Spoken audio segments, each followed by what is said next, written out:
Now look, I saw you on a joeBudden podcast, and you were literally like, you were literally like this. Look, you got to look up. You were Hmm? like, you were just With my chilling. mic, with my mic. Your heaven, Mike. Mm-hmm. I like it. Yep. That's the mic you're gonna use for your show. I'm gonna use it for my show, but I'm gonna use it for all interviews. Why you ain't use it for this one? I'm not ready yet. I don't have it. I don't have it. I've got somebody coming to help me finish hooking up everything. I don't have it all the way hooked up yet.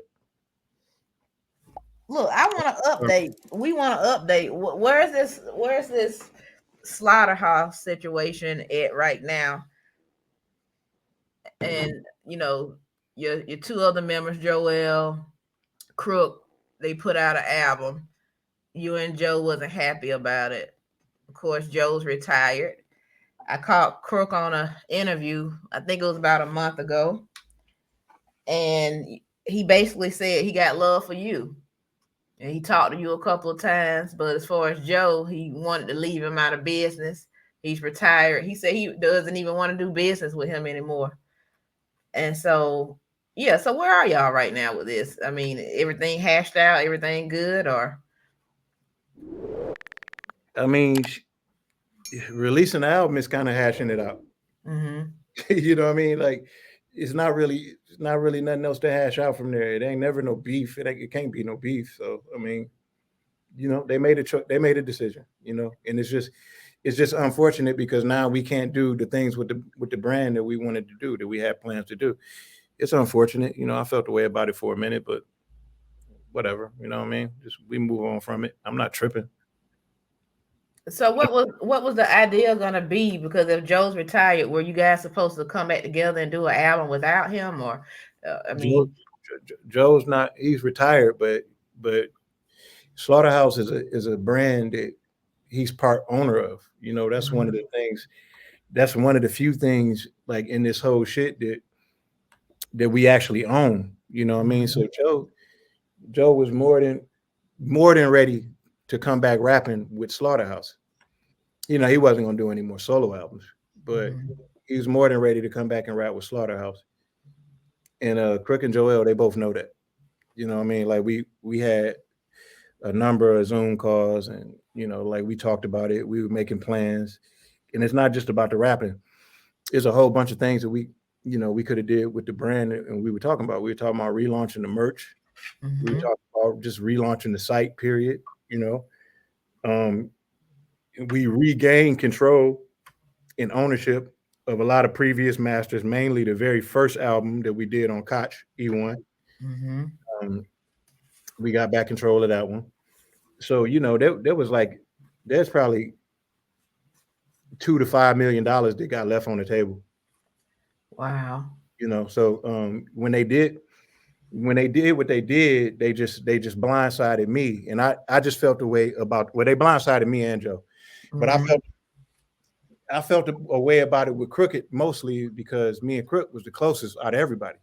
Mhm. Like when he went on his whole promo thing, he made it seem like that I'm always taking Joe's side on stuff, and me and Joe, but me and Crook are the ones that were the closest. Well, he did say that he has so much love for you, and he said, as a friend, I could have communicated better to him that I'm only talking to Joe for you. I would prefer to move Slaughterhouse forward without Joe because he's retired. So he made it clear on the interview that I saw that he got a lot of respect for you out of everybody. Well, Here's the thing. Joe said he retired. Crook said he done with Slaughterhouse publicly before. Mm-hmm. Why is it that when Joe says something publicly that it's got to get taken and used as like ammunition, as a weapon? We were in Zoom calls together, all four of us, talking about the things that we were going to do. Then next thing you know, boom, they do that. What do you mean you could have communicated it better? You could have did a lot of shit better, nigga. You know what I'm Mm-hmm. saying? It's like you knew what you were gonna do. And it's like, yo, I just respect the truth. Just stand on it, man. If you can't stand on it, that's what I got a problem with. If you're gonna do it, just do it. Do Mm-hmm. it and stand on it and say, yo, I was going to get a check, my nigga. Don't drag me and make me seem like I'm lying or make me seem problematic in any kind of way. I'm not the problem. I'm never your problem, my nigga. I'm here for you. You know what I'm saying? So it took me a minute to get past that, but I'm past it now. So, it just is what it is. And I know you say you're over it, but before we stop talking about it, I just want to say that Crook also said on the bootleg Kev interview about a month ago, he said, to be honest, they were kind of put in a position. I kind of afforded them, a little elbow room to be emotional and, try to address it in the best way that they could, being caught off guard like that. Shut the fuck up. Let's talk about something else, girl. You about to make me mad in here. Yo, look, dog, I hope you ain't mad at me. No, I wasn't telling you to shut the fuck up. You know what I'm saying. Nigga, shut that shit up. I mean, the album is called Rise and Fall of Slaughterhouse. I think that would have annoyed me the most. Yeah, because we had an addendum. We had an addendum, an agreement that we had together that said when we make decisions as a group, there has to be there has to be 3 votes. So there has to be what's the word that I'm looking for? When you got 3 and then you got one left, unanimous. You got to be a unanimous vote. It has to be a unanimous vote in order for us to make decisions. You know what I mean? So legally, they weren't allowed to go public and tell the whole world that Slaughterhouse is over with. I never agreed to that. Nobody called me, sent me a text and said that they were through. Mm-hmm. So whenever Joe went public and said that he was retired, he always spoke for himself. Mm-hmm. He never spoke for me and spoke for everybody else. And that's what I respect about Joe. Everybody think Joe's so grimy and Joe is a backstabber. Joe ain't stabbing you in your back. Whatever he didn't stab y'all in y'all back, y'all stabbing us. Yeah, so it's like anything he does is gonna be right in your face. Mm-hmm. And I fuck with them kind of people. I fuck with those kind of people. And somebody like Crooked, somebody who I just held to such a high standard, I made a mistake with him. Like I projected a lot of my characteristics onto him because I felt like we were so much alike, and I held him to a super high standard. Mm-hmm. So everything that he did is so non-characteristic of him. I'm just going to blame it on the pandemic. I don't know what else to blame it on. You know what I mean? But I can't fix it. It's a decision he made without me. Mm-hmm. You know what I mean? So all I could do, if he called me and said, yo, man, I was tripping, my bad, I'm going to just accept his apology. Well, like, what I'm going to do? Mm-hmm. You know what I mean? And that's it. It ain't nothing to hash out. If he don't call me, cool, because it's not like we're going to ever have the same relationship again. I'd never be able to look at him the same. So it is what it is. And when I see him, I'm never going to be the uncomfortable one. Mm-hmm. I know I did nothing wrong. You know what I'm saying? So that's just what it is. Whew.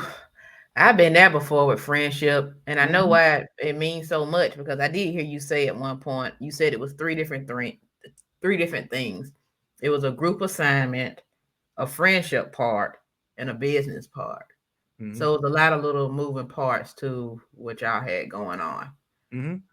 So it's something in this business about building something with people. That's a bonding experience. You know what I mean? Like building something with people and making money with people and making history with people. It makes you love those people. I love them niggas. I never stop loving them niggas. You know what I'm saying? So that's why it hurt. You know what I mean? That's why it just is what it is. But you know how it is with black men. You can't express how you feel about things. Like, oh, he being emotional. Like, yeah, nigga, I'm very emotional. I'm a Cancer, first of all. Mm-hmm. Very emotional about the things that I love, man. Like, that's the things that it did in my heart, my art, my family, and my friends, the people who I hold to a standard. I'm very emotional about those people. I get very emotional. You know what I mean? So it just is what it is. I'm trying to be a solutionary thinker. If I feel like I can't fix it or I can't, there's nothing I can say to push it in a better direction, then it's nothing I could do. I got to move on from it. I can't let it consume me. You know what I'm saying?